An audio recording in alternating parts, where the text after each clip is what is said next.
Goeiemôre gemeente, ons is nou by die uitsending wat ons erediens byeenkoms sou vervang het en tog jou vanmôre uitnooi om regtig by ons te wees, saam met ons die pad te stap. So aan die begin van 2020 se Pinksterreeks. En ja, ons gaan die volgende temas hanteer. Ons het gisterand gekyk, as ons 'n gesprek is oor die Heilige Gees, hoe lyk sy verhouding met Jesus en wat het vir ons ingehou het. En vanmôre gaan ons 'n bietjie verder om te kyk, die Heilige Gees en sy bestaan van ewigheid. En ons is so gewoond om net te dink oor die Heilige Gees en ons vergeet rondom hierdie ewigheidsaspek, en ons gaan 'n bietjie kyk hoe dit ons lewens vanmôre raak. So die eerste skyfie wat julle nou sien vanmôre is daai een wat net vir ons die temas gaan uitwys hoe ons gaan begin. En verder gaan verloop. Kom ons bly net so sit en dan raak ons net stil voor die Here. Die Hemelse Vader, is vir ons goed om in hierdie oggend net by U te kom stil word en iets van die hart te kom hoor. Here, ons as U kinders teenoor U kom staan sodat U ons kan vashou en ons verseker van die liefde en van die nabyheid en van die ewigheid. En dankie Here, dat dit vir ons goed is en dat daar geen einde aan hierdie goedheid vir ons is nie. Ons wil U loof en prys met ons hele lewe daarmee. Amen. Goed, ons begin met ons Pinksterreeks, die bestaan van die Here in ewigheid af, en hoe dit uitspeel in ons wêreld wat tydelik is vandag. Ons teksgedeelte gaan ons weer eens kyk na Johannes 14 vers 16 en 17. Ek sal my Vader vra en hy sal vir julle 'n ander voorspraak stuur om vir ewig by julle te wees, maar julle ken hom omdat hy by julle bly en in julle sal wees. Net die hele feit dat Jesus sy Gees vir ons stuur, en dat hierdie Gees by ons is en sal wees vir ewig, en dat ons hom ken. Dit nie amazing nie, ons ken hierdie Heilige Gees wat by ons is en in ons sal wees. Goed, ons is in hierdie grendeltyd. En jy weet, in grendeltyd verlang jy na mense wat jy soms nie eens meer ken nie. Want jy is so vasgevang met jouself en met jou eie omstandighede en die alleenheid en nie sommer net kan uitgaan en beweeg nie.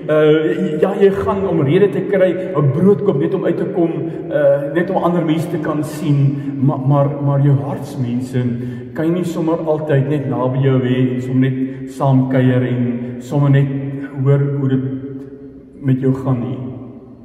So in hierdie grendeltyd, met 'n gebrek aan kommunikasie, wil ek jou weer vanmôre uitnooi, kom ons gaan dink so 'n bietjie na oor die Heilige Gees en wat vir ons in hierdie tyd beteken. Hoor 'n bietjie wat sê in Psalm 19 vers 15, mag wat ek sê en wat ek dink vir U aanneemlik wees, Here, my rots en my verlosser.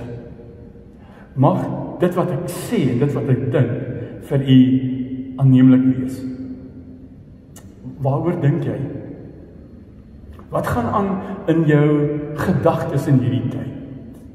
Is jy vasgevang met al die negatiewe dinge van die wêreld en die nuus en wat die politiekuste sê en wat die finansiële ouens sê en wat die realiteite om ons is en hoe die wêreld om ons lyk en hoe ons anderster gaan wees en nie kan terugkeer na hoe dit was nie. Die onsekerheid van die prentjie wat vir ons skilder, maak dat ons paniekbevange word. En nou kom God se woord en sê, ons moet 'n bietjie oppas hoe ons in hierdie tyd dink en wat ons sê, want God is by ons betrokke. Hy is deel van ons lewe. En hierdie Godheid wat by ons betrokke is in sy totaliteit betrokke. Hy is nie net ergens iets nie, maar hy is in ons lewens altyd sigbaar. Nou hierdie God wat by ons is, het 'n eienskap wat verstommend is, wat ons nie altyd verstaan nie. Ons mense, sy beperkte vermoëns kan sy ewigheid nie regtig indink nie. Maar kom ek lees oor hierdie God van sy ewigheid. En ek wil jou graag vashou aan die drie eenheid van God, die Vader, die Seun en die Heilige Gees, want omdat hulle drie saam is en in een is, as jy van die een praat oor die ewigheid, praat jy noodwendig ook van die ander. Ek lees in Psalm 33 vers 4 tot 6, wat die Here sê gebeur. Alles wat hy doen staan vas. Deur die woord van die Here is die hemel gemaak, deur sy bevele al die hemelliggame. Dan gaan ons verder in Psalm 19 vers 2. Die hemel getuig van die mag van God. Die uitspansel maak die werk van sy hande bekend.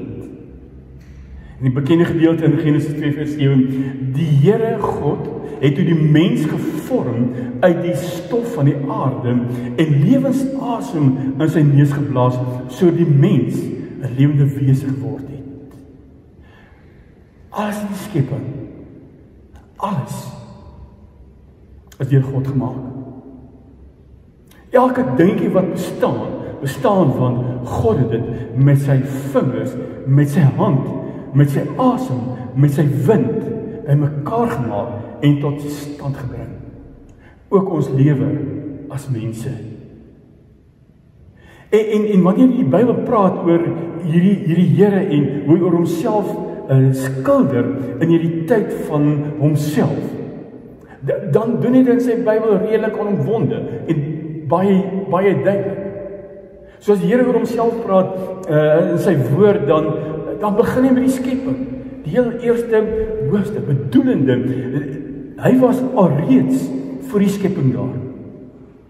Nou voordat die eerste stofdeel ooit tot by mekaar gekom het en of daar 'n bang was of nie, maak nie saak nie, of hy nou groot of klein was, dit maak nie glad saak. Nog voor dit was hierdie drie-enige God reeds daar. En weet julle, gaan tot na die skepping nog steeds daar wees. Want die bestaan van hierdie drie-eenheid is nooit ooit gekoppel aan die bestaan van die skepping wat hy tot stand gebring het. Bo dit, oor alles, is hy in sy bestaan. Nog 'n ding wat die Here vir ons sê, in die hele Ou Testament, en nou wil ek veral rondom die Heilige Gees praat, hoewel hy by die skepping was, en alles onderhou, in die Ou Testament, kry ons nog steeds getuienis van die Heilige Gees wat teenwoordig was. Miskien nie so op die voorgrond, wat ons daarmee bekend is in die Nuwe Testament nie, maar in sy ondersteunende rol wat hy gespeel het, wanneer hy met mense betrokke was en wat hy met mense gedoen het en op bevele van die Vader wat hy gedoen het en mense toegerus het en hulle opgewek het en hulle laat uitgaan om te praat en goeders te doen. God se Gees was al van die begin van die mens af. Van die eerste asem wat ingeblaas is van die mens, was God se Gees reeds daar. Ook in die Nuwe Testament. Veel meer op die voorgrond. Ons kan maar sê, die Heilige Gees was sy rol in die Nuwe Testament, in hierdie drie-eenheid was begeleidend geweest. Hy het ons hele tyd bygestaan, voorgesien, die gelowiges, die kerk van die Here Jesus Christus. Hy was die hele tyd teenwoordig in alles, by alles en deur alles. Maar as ons so terugkyk op ons 2000 jaar van bestaan as gelowiges en as kerk van die Here en ons tientalle getuienisse van mense wat dit doen gehad het met die Gees, met die drie-eenheid, dan kom ons baie vinnig agter dat God se Gees dienend by ons betrokke was. Nooit alleen gelos nie. Dieselfde Gees van die Ou Testament, dieselfde Gees in Jesus, was ook dieselfde Gees wat vandag tot in alle ewigheid by ons sal wees. En daarom as jy die aardse bestaan verby is en hierdie skepping so dit sien, gaan verander en daar nie meer mense op die aarde loop nie, dan hoor ons dat God se Gees praat van, ek gaan alles nuut maak. Ja, wanneer ons in die hemel kom, gaan alles verander. Daar gaan ander mentaliteit wees, daar gaan ander woorde wees, daar gaan ander gedagtes wees, daar gaan ander liggame rondloop. Alles gaan nuut wees in die tyd na die aarde. En dit, sê die Bybel vir ons, gaan geskied tot in ewigheid. Dit gaan nooit op 'n bestaan nie.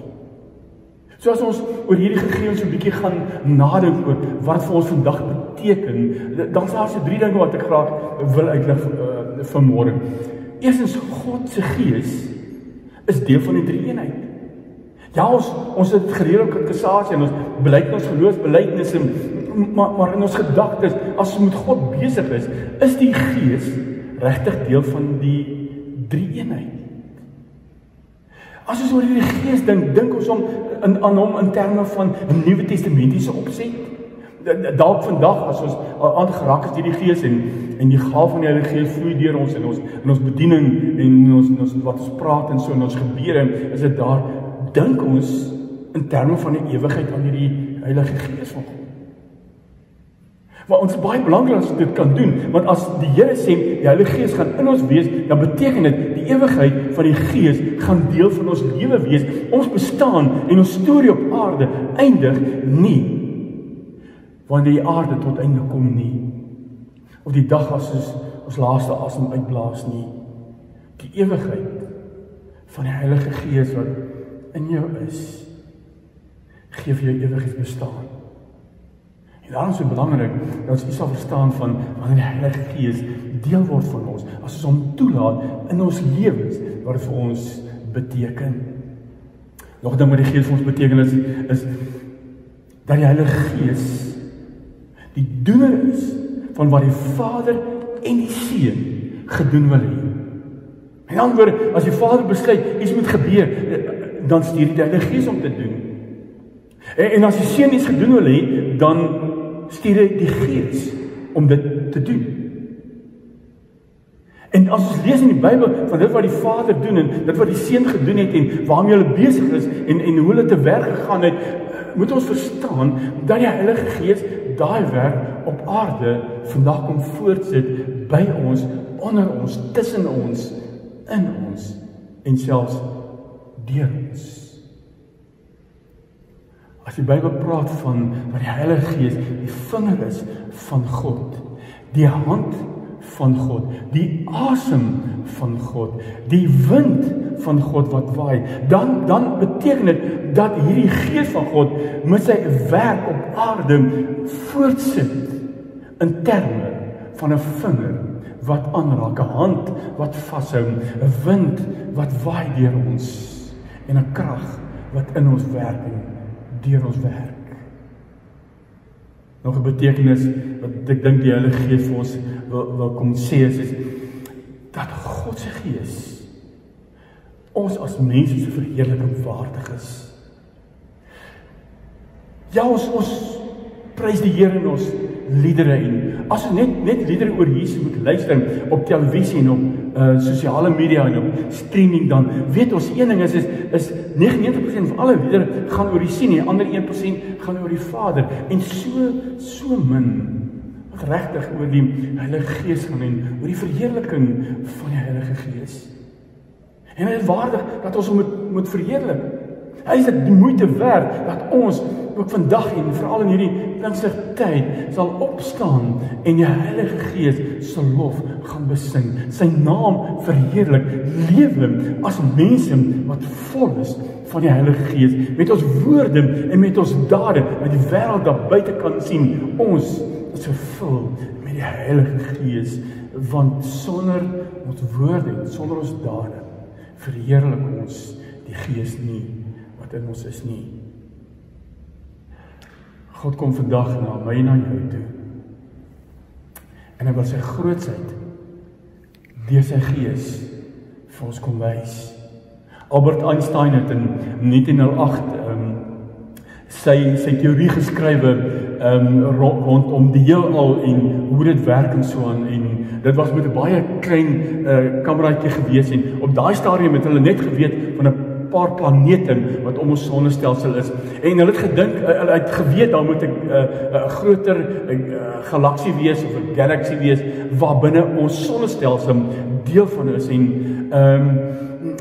dis sy teorie wat hy gehad het, dat ons sonnestelsel deel is van 'n groter stelsel, maar hy het gewerk in terme van een stelsel. Nuwe tegnologie sê vir ons vandag, daar's oor 400 miljard sonnestelsels, galaksies wat in die wêreld is. Daar is miljarde en miljarde sterre wat deel van elke galaksie. As ons 'n somme moet maak van hoe groot hierdie hele alles in volle is, dan is dit onbeskryflik, want daar is geen berekening wat ooit teweeg kan bring hoe groot hierdie stelsel is wat God geskep het nie. En hy het tot stand gebring deur sy Gees. En as hy aan ons sy werke so kom openbaar, dink net wat hy kan doen in sy openbaring deur my en deur jou. Hoe groot hy homself kan maak as ek en jy 'n keuse vandag maak, dat God se Gees deel van ons is, en dat hy in ons woon, en deel is deur ons woorde en ons dade. Amen. Kom ons raak so vir 'n oomblik stil en dan sit ons net en ons raak so 'n bietjie stil so vir 'n minuut in ons gebede en ons dink 'n bietjie aan ons verhouding met die Heilige Gees en hoe hy by ons is en hoe hy in ons is en of hy in ons is. Kom ons dink 'n bietjie daarna, ons raak stil vir die Here in gebed oor dit. As ons klaar gebid is, dan sal Rian vir ons net 'n liedjie sing.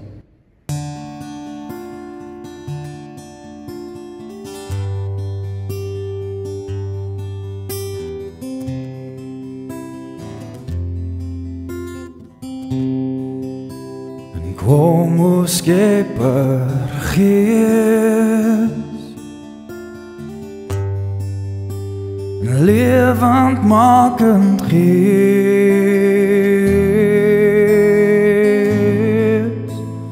kom in al die volheid,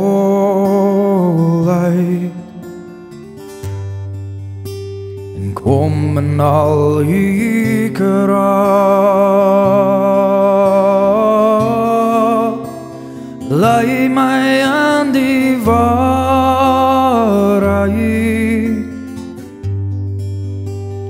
leer my van die see,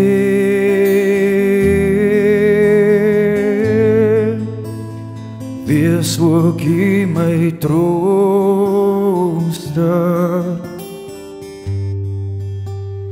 kom o Skepper Gees.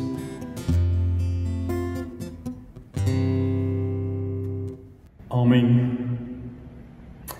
Dankie Jan, kom ons bly net so sit en dan raak ons net stil voor die Here as ons afsluit met hierdie gebed. Vader, deur die Gees is ons by ons. Here, in hierdie Gees in sy ewigheid het ons ook 'n hoop en 'n toekoms van ewigheid. Deur hierdie Gees met sy krag wat werksaam is, wat doen wat U wil hê hy moet doen, doen U ook in ons lewens en deur ons lewens. Daarom Here wil ons net vanmôre terugsit en met verwagting kyk na wat U gaan doen deur die Gees wat deur ons 'n wêreld gaan verander. Dankie Here dat ons kan deel wees van die roeping in hierdie wêreld en 'n uitstuur mag wat U wil uitstuur sodat die wêreld anders kan lyk. En Here, deur die Gees staan ons by en herinner ons aan die almag en aan die majesteit. Amen.